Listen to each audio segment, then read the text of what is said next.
Hello everyone. सो कैसे हैं आप लोग? होप सब बढ़िया ही होंगे क्या?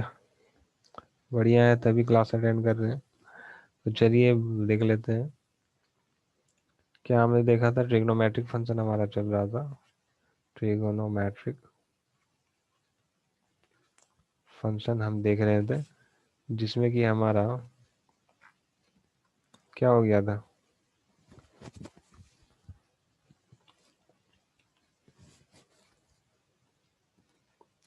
सारा तो देख ही लिए थे ना। हमने देखा था, एक साइन फंक्शन देखा था, देन हमने कोसाइन देखा, उसके बाद हमने टेंजेंट देखा, उसके बाद हमने कोटेंजेंट देखा, उसके बाद हमने सेकंड देखा, उसके बाद हमने सेकंड देखा, उसके बाद हम आज जो देखेंगे वो को सेकंड देखेंगे। यस। तो ये तमाम चीज़ें हमने देख ली है। ये तमाम चीज़ें हमने देख ली है और आज हमको इसको देखना है। तो चलिए बिना किसी देरी के शुरू करते हैं। क्या है हमारा को सेकंड, क्या इसकी प्रॉपर्टीज़ हैं, वो सब आगे देखते हैं और इसका ग्राफ भी हम लोग देखेंगे।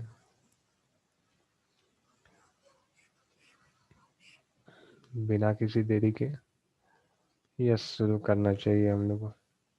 तो क्या है हमारे पास? आज का फंक्शन जो है वो हमारा है कोस सेकेंड फंक्शन।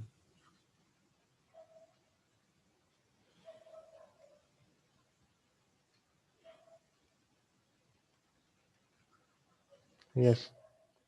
अब कोस सेकेंड फंक्शन में इसका जो डोमेन होता है वो क्या हो जाता है? डोमेन क्या होना चाहिए आप लोग बताइए। कोस सेकेंड फंक्शन को cos x क्या होता है? sin x का इन्वर्स होता है। cos x is equal to 1/sin x होता लिख सकते हैं हम लोग। अब इस तरह अगर 1/sin x लिखेंगे तो यहाँ से तो एक चीज़ क्लियर हो रही है कि sin x जीरो नहीं होना चाहिए। अगर ये जीरो होगा तो ये नॉट डिफाइंड हो जाएगा। यस, यहाँ तक तो क्लियर है। तो जीरो नहीं होना चाहिए मीन्स sin x कहाँ पर जीरो नहीं होता है? sin x कहाँ पर जीरो होता है? कहाँ पर जीरो होता है? x equal to n pi पे जीरो होता है हमारा sin x।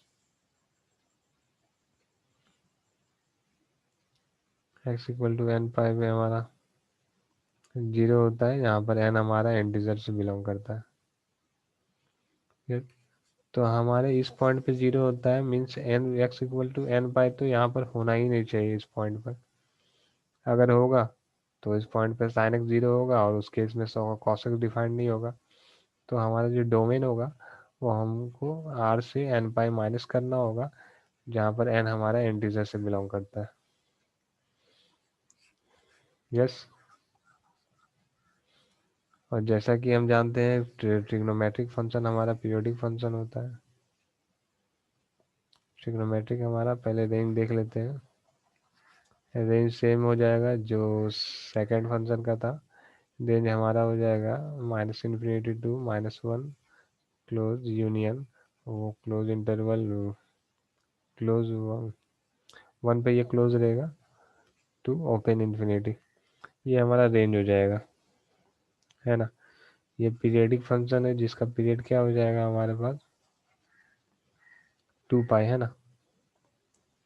और ये हमारा क्या है? ऑड फंक्शन है। पिछले लेक्चर में मैंने बताया था कि सिर्फ हमारे पास दो ही इवन फंक्शन होते हैं। एक cos x इवन फंक्शन है हमारा एंड sec x हमारा इवन फंक्शन है। बाकी जितने भी ट्रिग्नोमेट्रिक फंक्शन है, बाकी के जो हमारे चार बचते हैं, that is sin x and tan x, cosine x, cosec x and cot x, ये हमारे ऑड फंक्शन होते हैं। तो ये हमारा पीरियड ये हो गया। अच्छा, cos x square cosec square x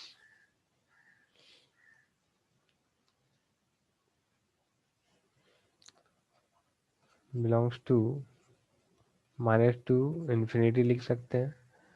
इसको हम ऐसे मॉड ऑफ cos x भी इसी से बिलोंग करेगा, cosec x,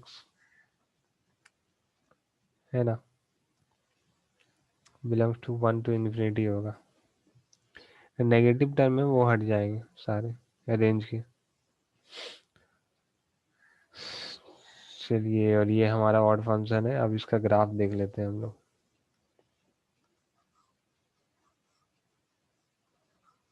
पीरियड को मिटाते हैं, रेंज और डोमेन को हम लोग जाने देते हैं। रेंज और डोमेन की हेल्प से हम लोग ग्राफ बनाएंगे।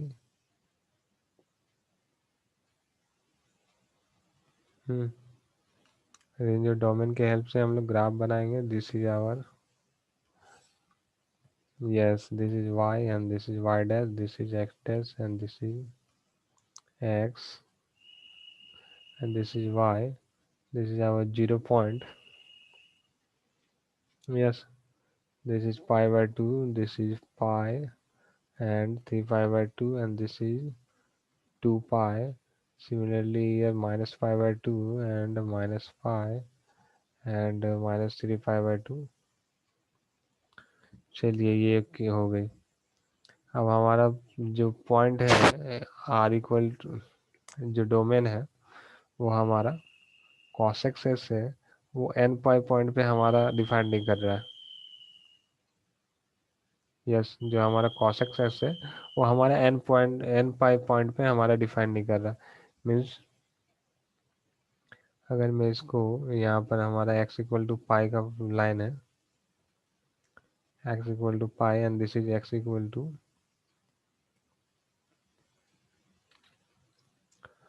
2 pi, this is x equal to, ये थोड़ा टेढ़ा बन रहा है ग्राफ, तो इसको आप अपने कॉपी में सीधा बना लीजिएगा। बस यहाँ पर आप लोग समझ लीजिए कैसे बनता है।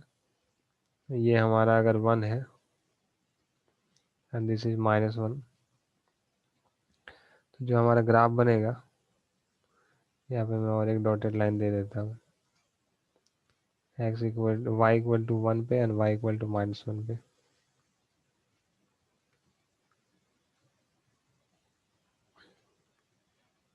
यस, तो x equal to, this is x equal to pi by 2 and this is x equal to minus, ये x equal to minus pi by 2 and this is x equal to pi by 2, this is 3 pi by 2। So यहाँ से कुछ graph ऐसे जाएगी and कभी x equal to पाई पे touch नहीं करेगी। सिमिलरली यहाँ पर ऐसे जाएगी और कभी x इक्वल टू 0 पे टच नहीं करेगी। सिमिलरली यहाँ पर x इक्वल टू 0 पे कभी टच नहीं करेगी, यहाँ भी टच नहीं करेगी। सिमिलरली यहाँ पर मैंने रॉन्ग बना दिया, एक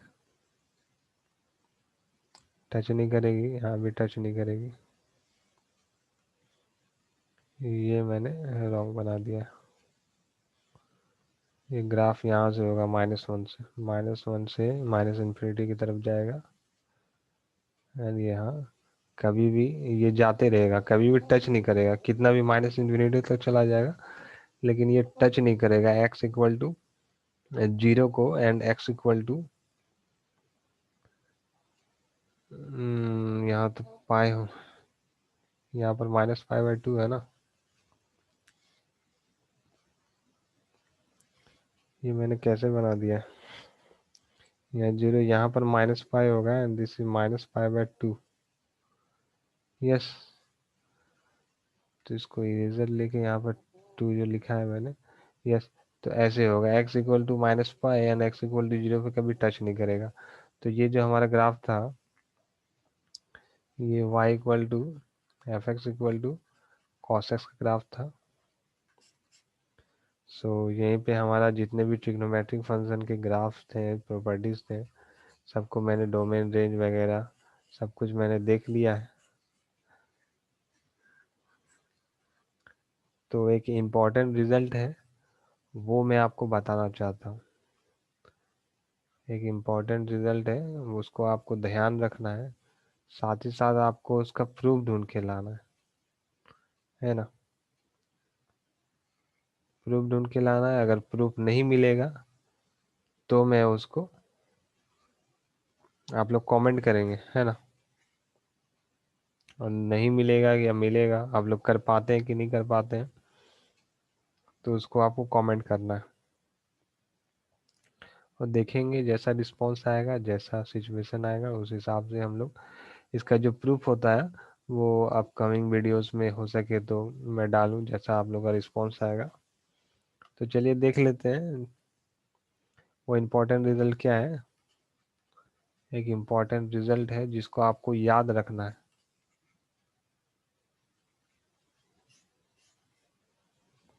क्या है वो इम्पोर्टेंट रिजल्ट? वो इम्पोर्टेंट रिजल्ट ये है कि हमारे पास एक फंक्शन है F x equal to A cos X equal plus B sine X equal to, हम लोग इसको A square plus B square sine X plus tan inverse A by B लिख सकते हैं। ऐसे भी लिख सकते हैं और इसी को हम लोग ऐसे भी लिख सकते हैं, A square plus B square cos